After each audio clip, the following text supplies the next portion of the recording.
What's going on, everybody? C4 here today, coming at you early with the preview because we play Thursday night, suckers. We got that primetime game finally. I'm sick and tired of seeing the Redskins play on primetime, the Cowboys playing on primetime, the Giants playing on primetime. It's about time that the Eagles play on primetime. And here in Canada, primetime for me also means like the game of the week or whatever on Fox. And like the one time Philly was hypothetically the game of the week, of course I wasn't going to get it.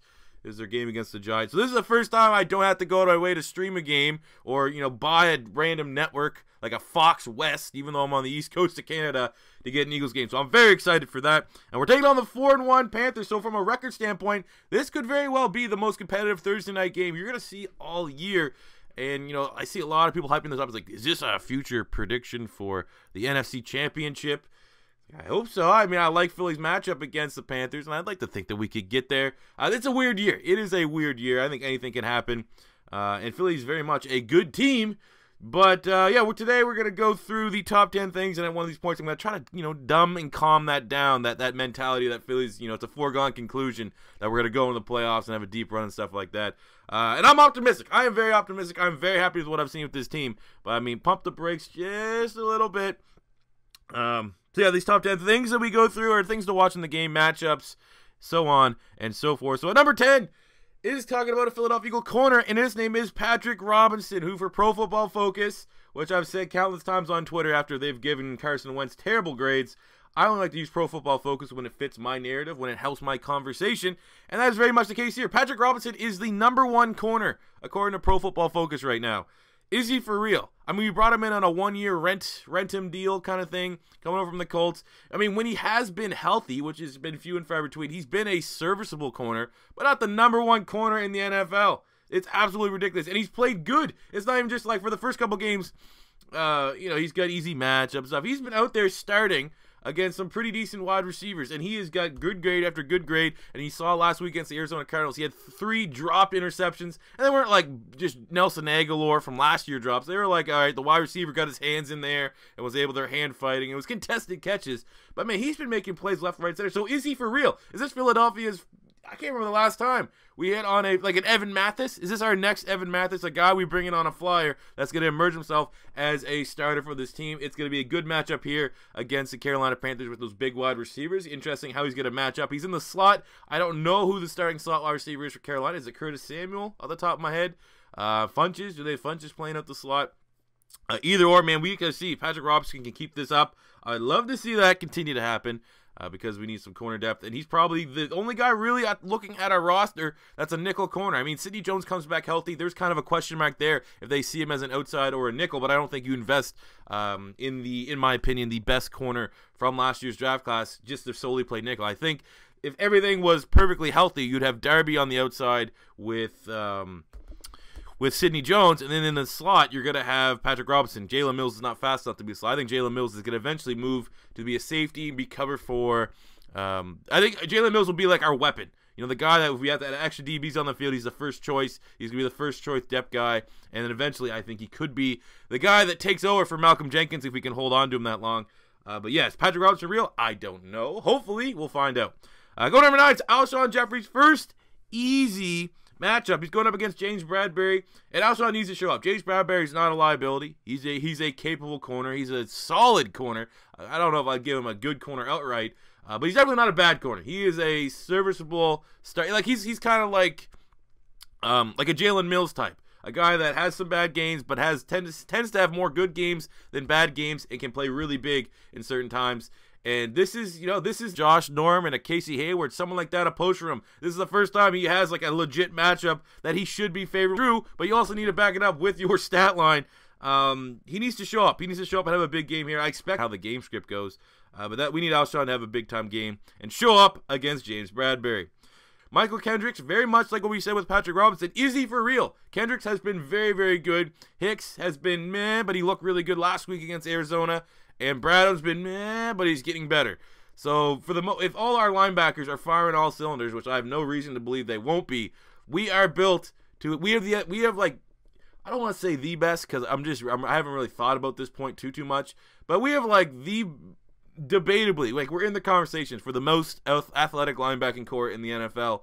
And, that's what you need to stop a guy like Cam Newton. You need to have a guy that can athletically match up with him, especially if Cam Newton can get the edge. And that's what we have. And McCaffrey, again, you're not going to stop them every time. But it's not like we have, Vontaze Burfict and, some older linebackers that just simply, if it's a foot race, Cam can beat a lot of the older linebackers. If it's a foot race in space, Christian McCaffrey could just juke the linebacker out of his shoes and get some good yardage. We have the linebackers that should be able to stop this. They're built to stop this type of players. And I think that's going to be an interesting matchup.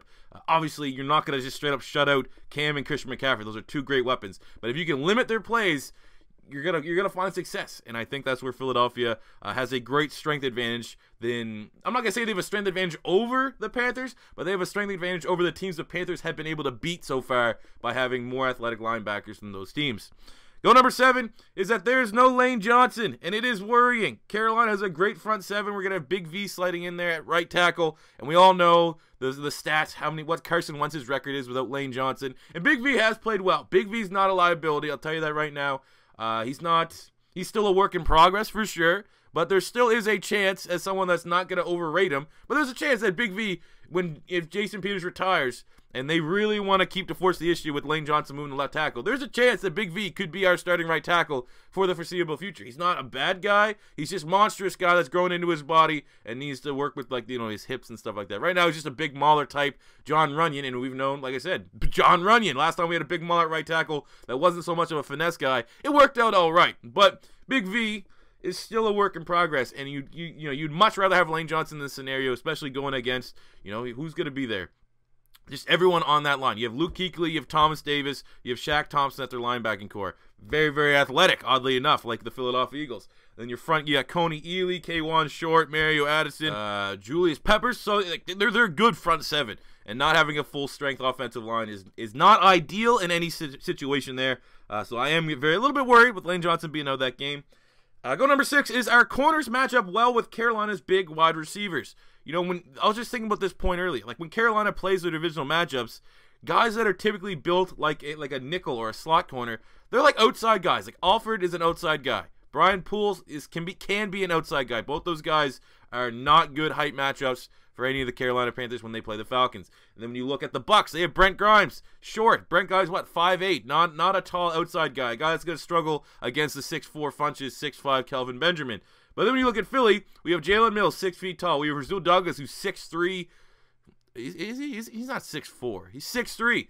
So we have guys that should be able to match up with the size standpoint. We saw Rasul Douglas go up head-to-head with Brandon Marshall. I know Brandon Marshall's not having the best of years, but as far as a big power wide receiver, Brandon Marshall's been the prototype, and Rasul Douglas held his own. Rasul Douglas got more in on Brandon Marshall than Brandon Marshall was able to get on Rasul Douglas, and they were throwing the ball a lot in that game. They just abandoned the run when we were playing the Giants. So I like that matchup.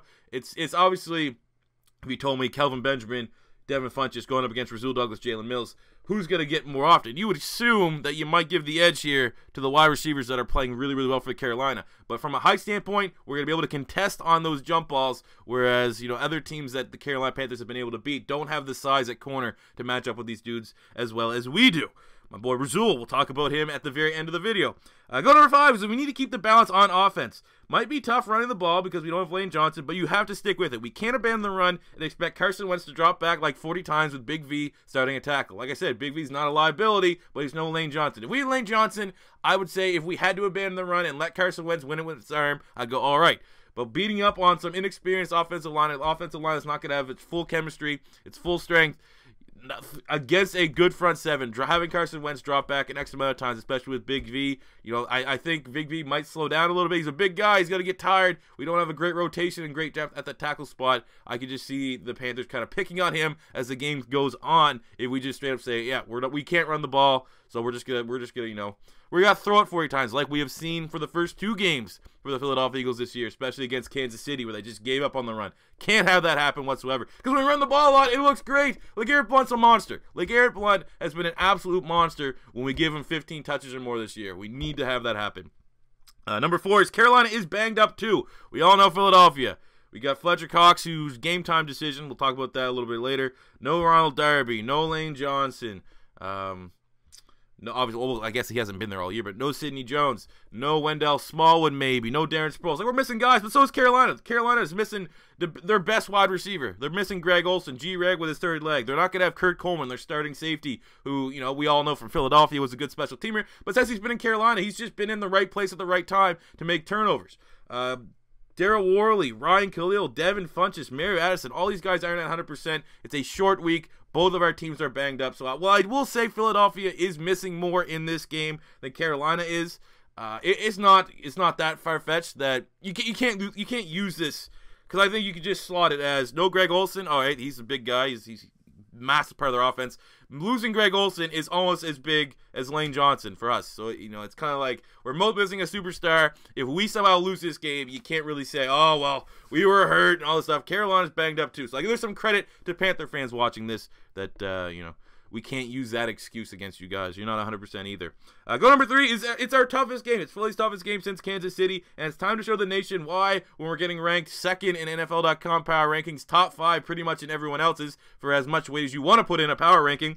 Show that it's deserved. It is not really, fluffed up by the wins over the Giants and the Chargers. I know the Giants and Chargers looking like shit, but their teams are good. Their rosters are good. Same goes for Arizona. Rosters are good. They have their playmakers. It's not like we're playing like the Jets, the Browns, I don't know, 49ers. We play the 49ers later. But teams that don't really have a whole lot going for them. These are teams that just have been unable to get it together. When we played them, they're fighting for their seasons. Already backs against the wall, scratching tooth and nail. But I understand that against, when you add up the total combined record of Philly opponents this year, it's not looking that great. So this is a game to put up or shut up. We're going against the 4-1 Panthers, a team in the NFC. It's not even like an AFC game. This is a game here that will set the tone. This is a game that will say Philadelphia is the #1 team in the NFC right now. If we can go out and put our hurting on Carolina, they're the #1 team in the NFC. And I think the same goes for Carolina. I know the Packers are there. I know the Falcons are there. But if Carolina puts a hurting on Philly, which I don't see happening, obviously, but if it does, Carolina is the best team in the NFC. The winner of this game will be regarded as the big dogs, the bully of the NFC. Goal number 2. If Carson Wentz plays well, he is legit an MVP candidate at 6 week in, no doubt. I see a lot of people right now have him on the short list. NFL.com has been tweeting he's on the short list, and I'm like, I don't know about that one yet. And that's me.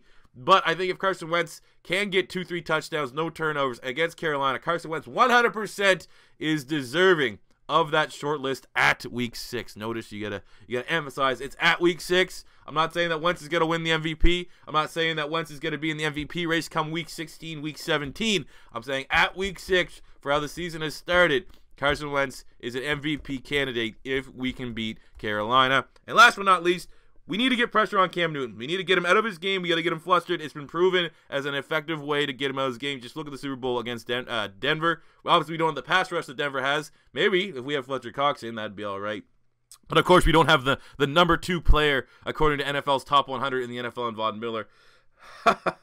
That's lame. But yeah, he showed versus New Orleans. He can have bad games. He can have really bad throws if you disrupt the pass. And, we're versus Carson Wentz, who hasn't had really a bad game yet. If we're just comparing quarterbacks like that. So that is the key for Philadelphia to win this game. We have to have our front 7 beat up their offensive line and not like their front 7 beat up our offensive line with no Lane Johnson. MVP prediction for this game, I'm going with Rasul Douglas. I think Rasul Douglas is going to have a big game because he's going to draw one of those 2 big corners, either Devin Funchess or Kelvin Benjamin. I would assume Funchess, and Funchess has been the hotter of the 2 wide receivers there in Carolina. So if Philadelphia does come out with a win, I think I'm going to be heralding Rasul Douglas more so than any other player.